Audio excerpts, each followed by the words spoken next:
Мен Гүлзира Әлбайқызы, Қызылорда облысы Жаңақорған ауданының Жаңарық ауылының тумасымын. Жасым 47-де, қарапайым отбасынан шыққанмын. Әке шешем 30 жыл қой баққан. Осы 26 жыл мемлекет саласында қызмет істеп, қазіргі таңда әскери зейнеткермін.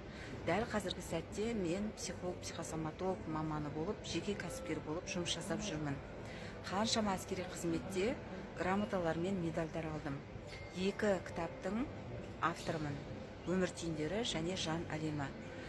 Бұл нәрсенің барлығын не үшін айтып отырмын? Қазіргі жаңадан қосылып жатқан оқырмандарға өзімді таныстырғым келеді. Мен өзімді қалай өзгерттім? Білім алу арқылы, Алланы тану арқылы, іздену арқылы өзімді де өзгерттім, өмірімді де өзгерттім. Аллаға сансыз шүкір. Сондықтан да өсемін десеңіздер, өзгерем десеңіздер, бірінші Алла, екінші білім алыңыздар. Білімге салған қаржы инвестиция, ол сіздің болашағыңызға салған қаржы инвестиция. Сондықтан мен сіздерді өзімнің жеке менторлығымда және психосоматолог курсында күтемін. Ол үшін дайректке жазыңыз.